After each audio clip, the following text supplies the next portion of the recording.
How the hell did I get here? The same way I always do. Cleaning up everyone else's mess. Except this time, it's my own life that's a disaster. I'm Diana Miller, 28, a financial analyst with a degree I earned all on my own, just to end up in a tiny apartment where no one asks how I'm doing. But I've been walking away from something for years, and soon, I'll stop running. You won't believe what happens next. I lie on the small sofa in my newly rented apartment on the east side of Atlanta, the heat from my cup of tea warming my hand. The faint scent of jasmine and chamomile mingles in the air, a quiet relief after the noise of the past few months. My other hand rests lightly on my forehead, as if trying to press out the dizziness that's been lingering since the flood of text messages began. My phone rests on the coffee table, its screen blinking every few seconds with a constant barrage of notifications. Calls from Mom, Dad, and even Brandon, my older brother. The same 3 names, flashing over and over like an unending loop. I don't need to look at the phone to know who it is. I've learned their rhythm, their desperate reach for me when they know I'm just out of their grasp. Each vibration a reminder that they still need me, that their world is incomplete without my constant presence. But I won't pick it up. Not today, not now. It's been 6 months since I walked out of that house, and the silence is strange. I didn't leave with an argument, no tears were shed, and there was no dramatic slam of a door. I just packed a bag, a faded duffel bag, the kind I've had since high school, and stepped outside as the sun dipped behind the buildings across the street. The same sun I'd watched set for years as I stayed, played my part, fixed everything they needed me to. No one stopped me. No one asked where I was going. They were used to me being there, the invisible fixer, the one who always came to the rescue when things went wrong. Diana, the responsible one, the easygoing daughter who handled the finances when things got tight. I had always believed that this was my duty, that being the rock for them was what family was about. But now, lying here in this small apartment, I'm starting to understand what I never realized before. How much of myself I gave away to keep them together, and how little I ever asked for in return. I had spent so many years thinking I was strong, believing that strength meant never asking for anything in return, just doing what had to be done. But now, with just the sound of my breath and the occasional car passing by on the street below, I realized the truth. I had been running a race alone. I had kept everything moving, kept everyone afloat, and in doing so, I had forgotten to take care of myself. The phone vibrates again. Mom's call this time, I'm sure of it. I already know what she's going to say, the same words that have echoed through my head for months now. How could I do this to them? If you still care about us, call back right now. I don't pick up, I don't even reach for the phone. I let it ring, and as each vibration pulses through the silence, I feel something inside me break free. The tension in my chest, the weight on my shoulders, it begins to loosen. For the first time in years, I breathe. I let the silence fill the room, and with every passing second, I feel a little lighter. Is this what freedom feels like? I ask myself, though I already know the answer. For so long, I had been the one who made everything right, who picked up the pieces when they fell apart. But now, as the phone continues to vibrate, I know one thing for certain. I am no longer their fixer. I am no longer the one who has to sacrifice everything for them. And that realization, though bitter, feels like the first real breath I've taken in years. The decision to leave was like a seed slowly growing in the back of my mind, quietly but relentlessly pushing its way to the surface. It wasn't a dramatic realization, nor was it something I had planned. No, it was more like a quiet breaking, the soft sound of something long held snapping under pressure. I had spent years believing that by carrying the weight of my family I was doing something noble, something expected of me as their daughter, as the reliable one.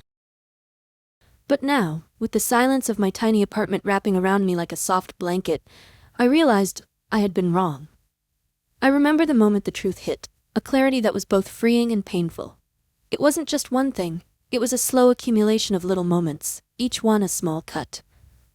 One day, as I sat in the quiet of my office, going through a set of financial reports, I got a text from Mom. Diana, the car payment is overdue. Can you help us out? I know it's been tight, but we're really struggling. I stared at the screen, the familiar feeling of dread creeping in, a feeling I had grown used to over the years. I knew what it meant. Another expense I would have to shoulder, another problem to solve. The thought of saying no never crossed my mind because that's not what I did. But that day, something shifted. I looked around at my own life, at the long hours I spent working for someone else's future, at the sacrifices I had made. I was exhausted, physically, emotionally, financially, and in that moment I wondered, why do I always give? That question lingered, following me through the rest of the day. Why do I always give? The answer was simple, and yet for years I hadn't allowed myself to see it.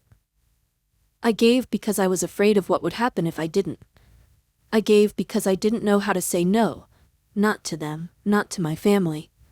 The guilt was too much to bear, the fear of being seen as cold or selfish stronger than my own needs, but this time was different. I didn't answer the text. I didn't even feel a pang of guilt as I put my phone down. Instead, a strange sense of calm washed over me, like I had finally taken a deep breath after holding it for far too long. I had carried them for so long, and yet, the moment I stopped, I wasn't suffocated. I was free. The next few weeks passed in a blur. I didn't respond to any more texts or calls. I knew they were coming. They always did. But something in me had changed. I began to enjoy the quiet, to revel in the moments when I wasn't the one everyone turned to. I found a part of myself I had buried for so long, a version of me that didn't exist solely for the sake of others. And with that discovery came a new kind of peace. But it wasn't easy. The first time Mom called, I hesitated before answering. Her voice was shaky, desperate. "Diana, your father's back is acting up again. We're behind on the car insurance. Hallie and Brandon's been talking about quitting his job again. Please, we need your help." The old, familiar pang of responsibility hit me. I could feel the weight of her words, the pressure to fix it all. For a moment, I considered it. I thought about sending the money, just like I had done 100 times before. But then I remembered the promise I had made to myself. The promise that I would stop. That I would stop being the one to bear everyone's burdens, stop being the one who held the family together while they fell apart. So I didn't send the money, I didn't even respond. The silence that followed was deafening. Days passed without a word from them, but I didn't feel the need to reach out. I told myself I had done enough. I had been their crutch for so long, and now it was time for them to face the consequences of their choices. Yet when the phone rang again, I couldn't ignore it. I picked up. It was Dad. His voice was soft, apologetic. "Diana, we're in a real bind here. The mortgage is overdue again. Your mom and we've been trying, but things keep falling apart. Please, can you help us one more time?" I froze. My chest tightened as the familiar guilt crept in. This was the moment I had been dreading, the moment I had known would come, the moment when they would make me feel like I was abandoning them, like I was turning my back on my own blood. But something in me snapped. I didn't say anything at first. I just let the silence hang between us, heavy and thick. And then, finally, I spoke. "I'm sorry, Dad. I can't do this anymore. I've been holding up the weight of this family for too long, and I can't keep doing it. You and Mom need to figure this out. I'm done." The words felt like a weight lifted off my chest.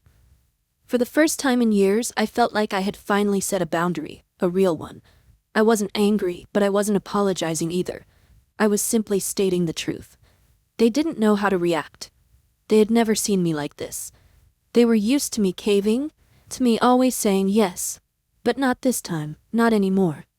I hung up the phone, not with regret, but with a sense of clarity. I had made my decision. And then the real question came to me.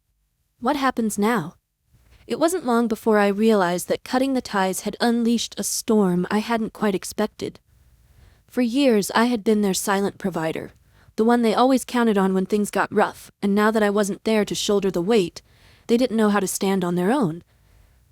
But it wasn't just the lack of financial support that made things complicated. It was the emotional aftermath, the guilt, the accusations, and the silent pressure that came from every corner of the family. At first, it was almost peaceful. My apartment, which had once seemed small and a little too quiet, now felt like a sanctuary. I spent my weekends doing things I hadn't been able to do in years. Reading, going for walks, learning new skills. I began to rediscover a life that wasn't defined by emergencies or the endless demands from home.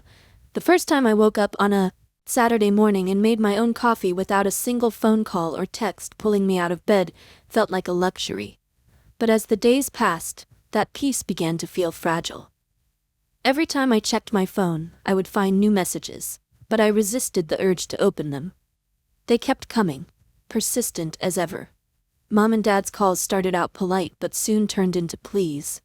The messages from Brandon were laced with frustration. "Why are you doing this to us?" they would say. "Don't you care about your family anymore?" The questions hung in the air, unanswered. How could they not understand? After everything I had given them, how could they expect me to continue giving without ever asking for anything in return? They didn't see the years of sacrifice. They didn't feel the toll it had taken on me, on my spirit, my energy, my ability to live a life outside of their demands. The worst part was the guilt. It gnawed at me like a constant whisper in the back of my mind. Maybe I had been too harsh. Maybe I should have compromised, just a little. Maybe if I had given them one more chance, just one more loan, things would be different. But that wasn't the truth, was it? The truth was I was suffocating.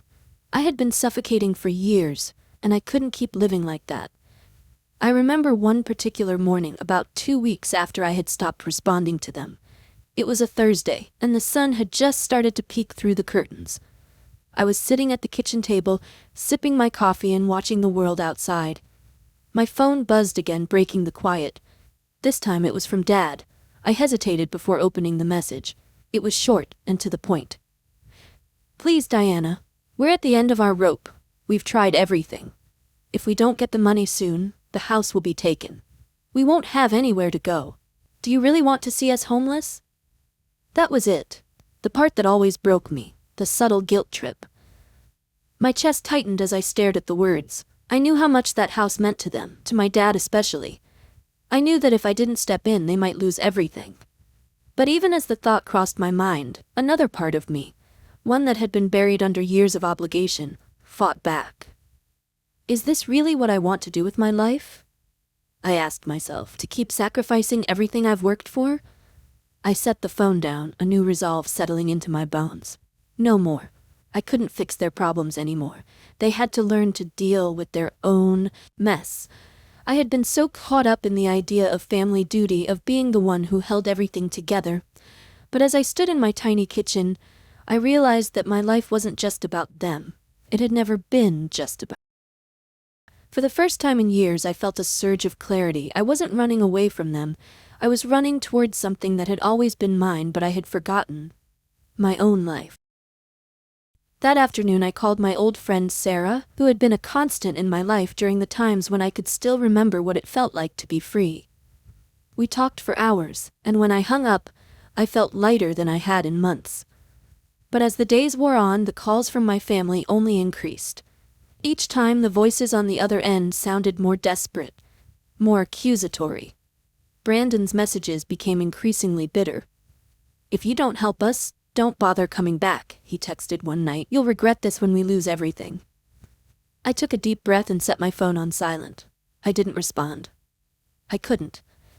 In that silence, I began to realize something crucial. I wasn't the one who had let them down. They had let themselves down. They had relied on me to be their safety net for so long that they never learned how to manage on their own. And now that the net was gone, they were panicking. But their panic wasn't my problem anymore. My life, my future, was mine to build, not theirs to break. I was done being the one who was always expected to sacrifice. My worth wasn't defined by how much I could give to them, how much I could fix. It was time for them to face the consequences of their choices, just as I had faced mine. I had to put myself first. And as I thought about it, I couldn't help but wonder, how long will it take for them to understand that I'm not coming back? The days started to blur together, a repetitive cycle of unanswered calls, unread messages, and quiet moments where I would try to focus on my life, but the weight of my family's expectations still lingered in my chest. I would wake up each morning, brew my coffee, and go to work, trying to keep the normal rhythm of my life intact. But it wasn't normal anymore. Every time my phone buzzed, my heart skipped a beat. Every missed call, every new text message felt like a shadow hanging over me. I had convinced myself that I was done. I had convinced myself that walking away was the right choice, that they would eventually understand. But the truth was, I wasn't just walking away from them. I was walking away from the person I had always been. The good daughter. The one who never said no. The one who always came to the rescue. It was hard to shed that identity, to look at myself in the mirror and see someone who had finally said enough. The turning point came on a Wednesday evening, just after I had finished a long day at the office. I had started cooking dinner in my small kitchen, the smell of garlic and onions filling the air, when my phone rang again. This time, it was Dad. I hesitated before answering, feeling that familiar knot of tension in my stomach. I could already hear the guilt trip starting, the heavy, pleading tone that always accompanied these calls. "Hey, Diana," he started, his voice lower than usual. "Listen, we really need to talk. The mortgage, it's getting worse, we're behind and the bank's threatening foreclosure. I know things haven't been easy, but this house means everything to us." The words hit me like a punch to the gut. I had heard this story so many times before. The house, the mortgage, the bills. I had sent thousands of dollars to keep that house standing, to keep them from losing everything. And yet, here we were again, in the same situation. I didn't know what to say at first. Part of me wanted to give in, to tell him I'd help again. After all, I had always helped. But then I remembered the last few months, the constant pressure, the sacrifices I had made, and the fact that they had never once thought about my own well-being. I was drained, emotionally and financially, and I knew that if I didn't stop now, I would continue to be their safety net forever.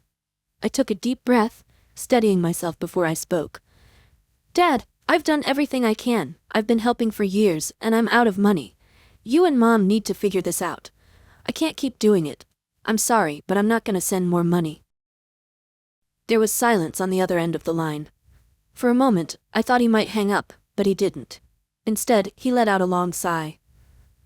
"I don't understand, Diana. You've always been there for us. Why aren't you helping now? This is your family. We're about to lose everything." His words stung, but I stood firm. "I've helped enough. I can't fix everything for you. You have to take responsibility for your own choices." I waited for a response, but instead, I heard the unmistakable sound of Mom's voice in the background, her tone sharp and filled with frustration. "Diana, you're being unreasonable. How could you just leave us to deal with this on our own? After everything we've done for you, you don't care about us anymore?" It was as if the years of emotional manipulation, of guilt, and of being made to feel responsible for their problems came crashing down all at once. I could feel the anger rising in my chest, but I refused to let it control me. I had to stay calm, to stay firm. "I do care about you, Mom, but I've been carrying this family for too long, and it's not fair. I've given everything I have, and it's never been enough. I can't keep doing this." I could hear her sobbing now, her voice trembling. "You don't understand, Diana. We're struggling. If we lose this house, everything falls apart." My chest tightened. I wanted to reach out, to comfort her, but I knew that wouldn't fix anything. They had to understand that their actions had consequences. They couldn't keep relying on me to bail them out every time they made a mistake. "I understand more than you think," I said, my voice steady. "But I can't save you anymore. You have to learn how to live without me." There was a long pause, and then Dad spoke again, his voice softer but filled with disbelief. "Are you really going to let this happen? After everything we've done for you?" "I'm sorry, Dad," I said quietly. "But I'm done. I've carried you for years, and now it's time for you to stand on your own 2 feet." I hung up the phone, and for the first time in years I felt a sense of finality settle over me. I had said what needed to be said, even if it hurt. Even if it meant they would never forgive me. The next few days passed in a haze. My phone remained silent, the messages from my family ceasing for the time being. I didn't know what they were thinking, but I had a feeling they were still trying to process what had just happened. They had always expected me to come back, to be the one who fixed everything. And now that I wasn't there, they were left with nothing but the consequences of their actions. I spent the weekend with a sense of quiet anticipation. I knew things were about to change, but I wasn't sure how. It wasn't just my family I was walking away from. It was a life I had built around being the one who always gave. I wasn't sure if they would ever understand, but I knew one thing for certain. I was done being the person who sacrificed everything for them. And as I stood on the balcony of my small apartment that evening, watching the city lights flicker in the distance, I asked myself one last question. Will I ever regret this? The silence that followed was unbearable. I hadn't realized just how used to the noise of their demands I had become, until I suddenly found myself without it. The days stretched on, one after the other, without a single phone call or message from my family. It was as if I had disappeared from their lives completely, and part of me felt the absence of them in ways I hadn't expected. I had severed the ties, but now I was left with the echoes of guilt reverberating through the quiet spaces I had created for myself. The first few days felt like walking on air. There was a strange freedom in the space I had carved out for myself. I didn't have to answer to anyone. I could make my own decisions, breathe without interruption, and focus on my own life for once. But with every quiet morning came a lingering feeling, a nagging whisper that kept me questioning everything I had just done. Did I make the right choice? It was a question I tried to ignore. I told myself I had no choice but to move forward. For years, I had been a walking ATM, a solution to their problems, and I had given everything, my money, my time, my energy. I had tried to keep my family afloat, but in the process I had lost myself. I knew this decision wasn't about being selfish, it was about survival.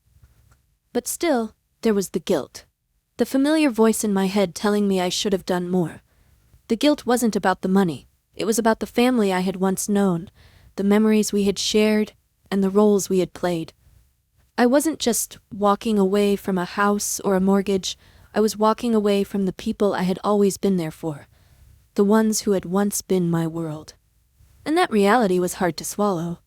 One evening, I sat by my window, watching the sun dip below the skyline. It had been almost a month since I'd stopped responding to my family. I had grown used to the silence, but the doubts still crept in. Was I being too harsh? I wondered as I gazed out at the city below. Did I really have to leave them like that?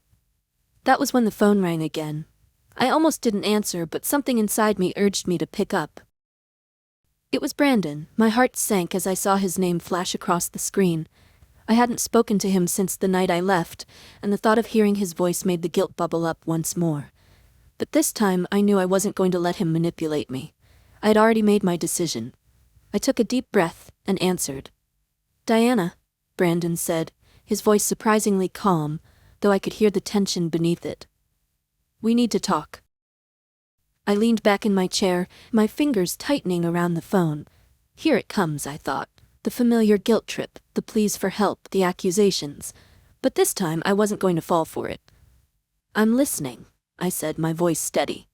"I know you're mad at us," he began, but there was no anger in his words, just a quiet sadness. "But we're struggling, Diana. I'm not trying to blame you, but you know how bad things have gotten. Dad's health isn't improving, and Mom's not handling it well, and we're losing the house." His words hit me like a weight, and I felt the familiar tug in my chest.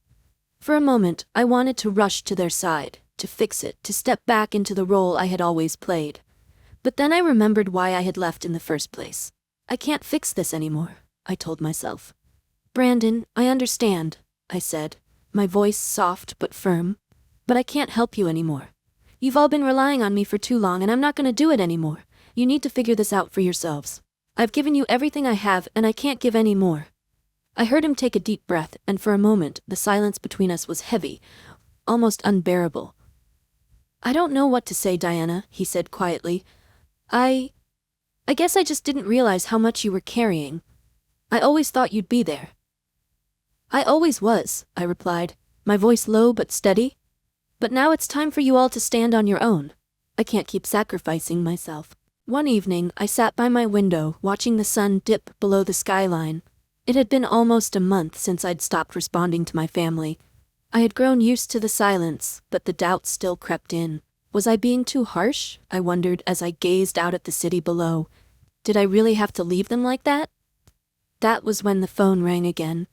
I almost didn't answer, but something inside me urged me to pick up. It was Brandon. My heart sank as I saw his name flash across the screen. I hadn't spoken to him since the night I left, and the thought of hearing his voice made the guilt bubble up once more. But this time, I knew I wasn't going to let him manipulate me. I had already made my decision. I took a deep breath and answered.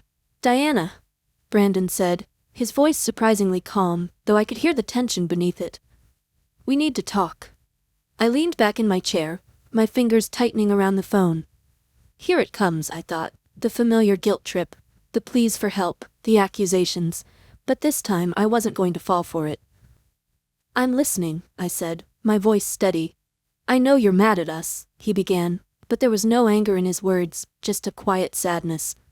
"But we're struggling, Diana. I'm not trying to blame you, but you know how bad things have gotten. Dad's health isn't improving, and Mom's not handling it well, and we're losing the house." His words hit me like a weight, and I felt the familiar tug in my chest. For a moment I wanted to rush to their side, to fix it, to step back into the role I had always played. But then I remembered why I had left in the first place. "I can't fix this anymore," I told myself.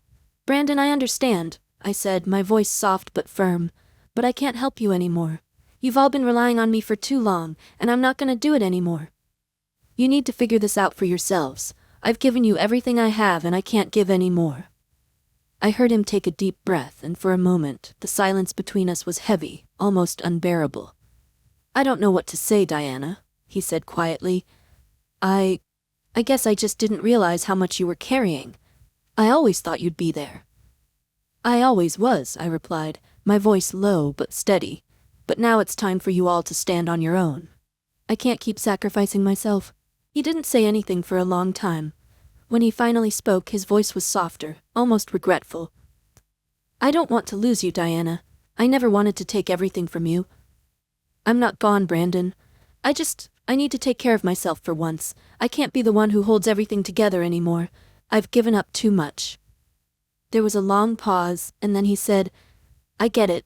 I'm sorry. I should have been there for you." As I hung up the phone, I felt a strange mix of emotions. Part of me was relieved. Finally, Brandon had understood. But another part of me felt hollow. I didn't know if this was the right thing to do. Had I pushed them too far? Would they ever truly understand? I turned off my phone for the rest of the evening. For once, I allowed myself to be completely present in my own life, without the weight of family obligations hanging over me. I spent the night reading a book I had been meaning to finish, a simple pleasure I hadn't had the time to enjoy in years. But deep down, a part of me knew this was only the beginning. The hard part was still ahead. I had cut ties with my family, but I had also cut ties with the person I had been for so long. Now, I had to rebuild, not just my relationships, but myself. And it was terrifying. The next morning, I woke up early, the sun shining brightly through my window. I had spent so much of my life running to keep up with others, trying to fix their problems, but now I was standing still, trying to figure out who I really was. I wasn't sure what the future held, but I knew one thing: I wasn't going back. Not out of pride, but out of necessity. I had to live for myself. I had to find out who I was without the weight of everyone else's needs on my shoulders. And so as I stood in my small apartment, the city outside bustling with life, I took a deep breath and stepped forward into the unknown. The weeks that followed felt like a slow and steady unraveling of everything I had known. The silence between me and my family grew thicker, more pronounced. At first, I wondered if they were just letting it sink in, perhaps giving me the space I had so desperately asked for. But as days turned into weeks, I couldn't shake the feeling that this silence wasn't just a pause. It was the space they were filling with their disappointment, their anger, their confusion. I knew they were struggling, and I knew that part of me still wanted to help, still wanted to go back to what had always been. Diana, the dependable one, the fixer. But every time that temptation arose, I would remind myself of the choice I had made. I had stepped away because I realized the cost. It wasn't just my energy and money they had taken from me, it was my very sense of self. I had given and given, only to become a shadow in my own life, living to meet their expectations while neglecting my own. I had to remind myself of that truth. I was not a martyr. I was not put on this earth to sacrifice my happiness and well-being for everyone else. I was worthy of peace. I was worthy of a life where I could simply exist without always trying to fix the chaos around me. For the first time, I was learning how to take a step back. That didn't mean I didn't miss them. I did. There were moments when the guilt crept in, subtle and insidious, whispering that I was being selfish, that I was abandoning the people who had raised me. What kind of daughter doesn't help her parents in their time of need? But then I would remember how many times I had helped, how many years I had spent keeping them afloat. They had come to depend on me in ways that were unhealthy, and that dependency had drained me to the point of exhaustion. I thought about the phone calls I had received in the past, the ones that always seemed to come at the most inconvenient times. The emergencies, whether real or fabricated, had been endless. The car broke down, the insurance payment was overdue, the house needed repairs, and each time I'd been the one to swoop in, to pay the bills, to make sure things kept running. I had always believed that this was what being a good daughter meant, always stepping in when things fell apart. But now I knew better. I had been enabling a system that wasn't just about love or family, it was about control. I was no longer just the daughter. They had made me their lifeline. One afternoon I was walking through Piedmont Park when I received a message from Mom. For the first time in weeks, I hesitated before reading it. I had been doing my best to live without constantly checking my phone, without being dragged back into the emotional turmoil they had always brought. But something told me this message was different. Diana, I just want to talk. Please, can we meet? I know things have been hard, but we miss you. I miss you. I know we made mistakes, but we're still family. We want to fix things. I stood still on the path, my heart beating a little faster. It was a simple message, but it carried so much weight. It wasn't just a plea for money, like the messages before. This time it was an invitation to reconnect, to rebuild what had been broken. For a moment, I considered it. Maybe I could meet them, hear them out, and see if we could come to some kind of understanding. After all, they were my parents. They were my family. But as I stood there, watching the people around me going about their day, I realized something important. I don't need their approval anymore. I had spent so many years trying to be the person they wanted me to be, but the truth was, I had never truly lived for myself. I had always been their problem solver, their caretaker, their emotional crutch. And in doing that, I had lost sight of who I was. I thought about what would happen if I went back. Would it really be different this time? Would they respect my boundaries, or would I fall back into the same patterns, the same cycle of dependency and sacrifice? I wasn't sure. But what I did know was this: I had to protect my peace. So, I left the park that day with a clear decision. I wouldn't meet with them, not yet at least. I wasn't ready to go back into that emotional space. Not until I had fully healed, not until I had truly learned how to live for myself. As I walked home, I realized that the decision I had made to walk away, to cut off financial support, was only the first step. The harder part was learning how to live without the weight of guilt, without constantly feeling like I owed everyone everything. It was learning to say no, not just to them, but to myself when I wanted to give in to the old pattern. The hardest part was realizing that my life didn't have to revolve around their needs anymore. And that was what freedom really meant. Not just walking away from the chaos of their world, but finally stepping into a space where I could breathe, where I could find my own footing without the pressure to fix everything. In the days that followed, I spent more time focusing on my work, on the things that made me happy. I started to build new routines that were mine and mine alone. I found comfort in the simple things: long walks in the park, quiet evenings with a good book, early mornings where the only sound was the rustle of the trees outside my window. It wasn't always easy. There were moments of doubt, moments when I missed them, moments when the old guilt tried to creep in, but I refused to let it take hold. I had made my choice, and for the first time in years, I was living my life for me. The calls from my family continued, but I stopped answering. They would have to find their own way, just as I had found mine. And while I couldn't predict what would happen in the future, I knew that this was the only path that made sense. Because in the end, the one person I had neglected the most in all those years of giving was me. And now, I was finally learning how to take care of her. As time went on, the silence between me and my family stretched longer. The calls kept coming, the messages too. At first, they were filled with words of desperation and pleading, Mom, Dad, and Brandon each taking their turn in trying to reach me. But there was no more money sent, no more assistance from my end.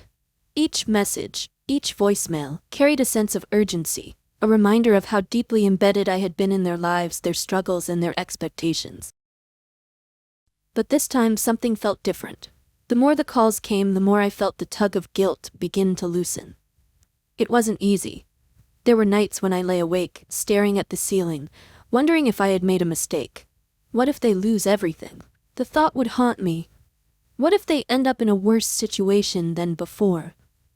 The fear that I was being too harsh, that I was turning my back on them forever, was like a shadow in the back of my mind. Yet, as the days passed, I began to realize that I wasn't just walking away from my family. I was walking away from a version of myself that had been living for them, that had been so consumed with being their provider, their fixer, their solution, that I had forgotten how to live for myself. I had been afraid of this moment, afraid of the chaos that might erupt from my decision. But in the stillness, in the quiet mornings where I was no longer running to meet their needs, I felt a strange kind of peace.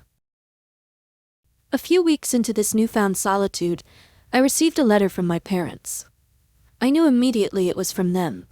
Mom's handwriting was unmistakable, her words always careful, like she was trying to convey the perfect amount of emotion without saying too much. I held the envelope in my hands for what felt like an eternity before I opened it. The letter began with a simple, "Diana, we miss you." It went on to express their regret for how things had unfolded, how they hadn't realized the toll they had been taking on me. Mom wrote about how Dad's health was worsening, how they had been struggling to keep the house, and how Brandon was trying but not succeeding to find stable work. They admitted they had relied on me too much, and how now they were struggling to navigate the mess they had created without me. The words felt different this time. There was no guilt-tripping, no emotional manipulation. Instead, it was an acknowledgement of their own failings, a genuine plea for understanding. They didn't ask for money. They didn't ask for help. They just wanted me to know that they were trying to do better, to fix their own problems without leaning on me. And for the first time, I believed them. It was a moment of clarity that I hadn't expected.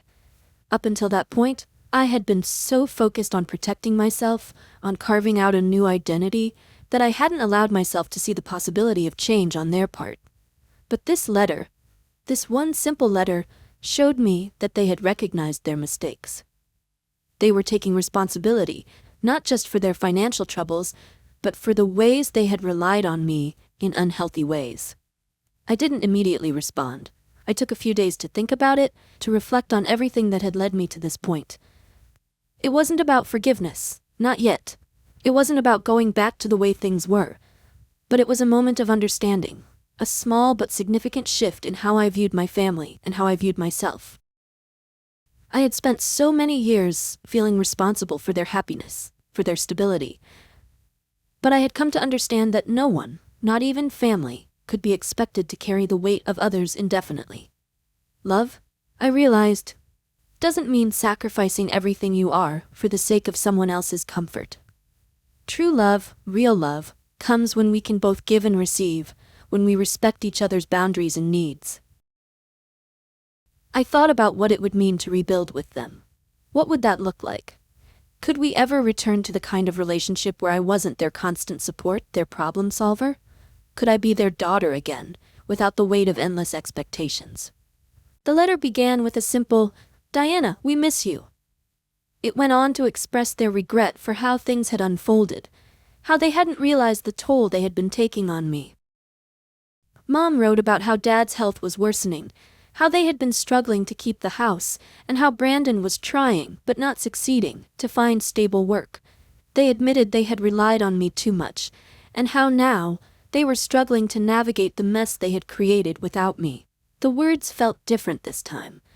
There was no guilt-tripping, no emotional manipulation. Instead, it was an acknowledgement of their own failings, a genuine plea for understanding. They didn't ask for money, they didn't ask for help. They just wanted me to know that they were trying to do better, to fix their own problems without leaning on me. And for the first time, I believed them. It was a moment of clarity that I hadn't expected. Up until that point, I had been so focused on protecting myself, on carving out a new identity, that I hadn't allowed myself to see the possibility of change on their part. But this letter, this one simple letter, showed me that they had recognized their mistakes.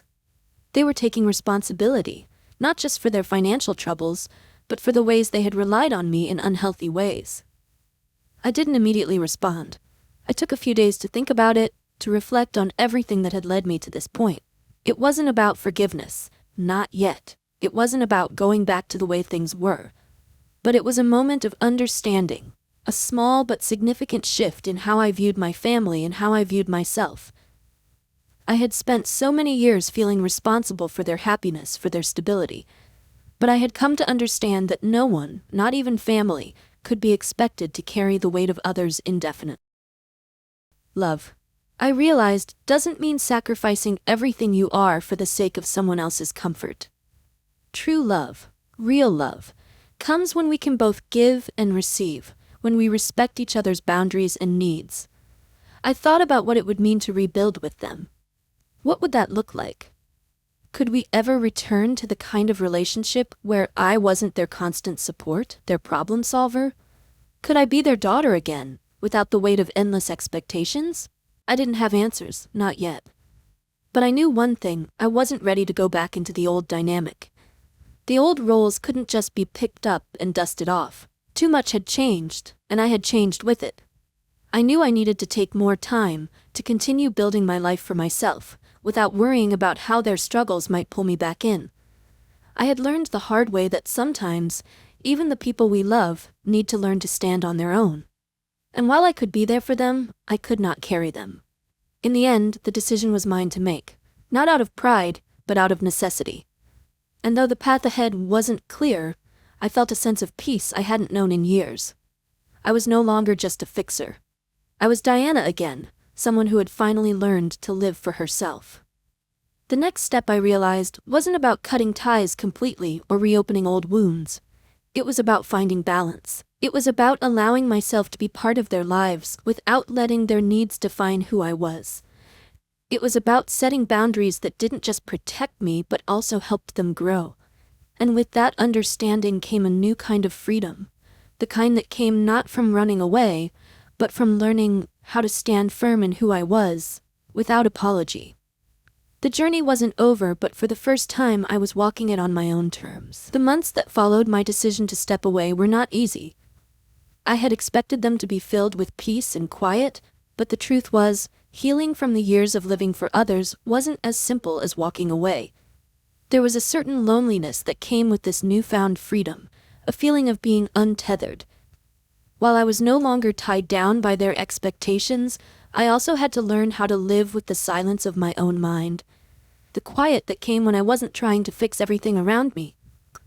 But there was also something else, something subtle but growing, a sense of empowerment, a quiet strength that came from the realization that I could stand on my own. I didn't need anyone else to define me, to tell me what my worth was. I had spent so many years being the one everyone depended on, but now I was the one learning to depend on myself. It was around this time that I started thinking about my next steps.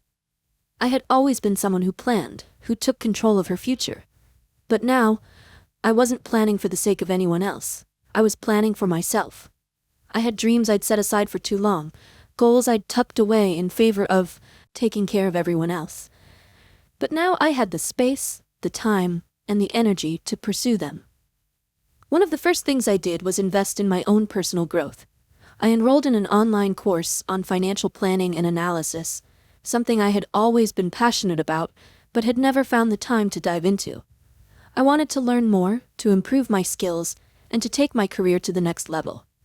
This was my time to invest in me, not just for a paycheck but for my own sense of fulfillment and purpose. I also started taking better care of my body. I began going to the gym regularly, something I hadn't done in years. I focused on eating healthier, on sleeping better, and on simply being kinder to myself. For so long, I had neglected my own needs in favor of others. But now I was learning that self-care wasn't selfish, it was necessary. And slowly, I began to reconnect with parts of myself I had forgotten about. The Diana who used to love hiking on weekends.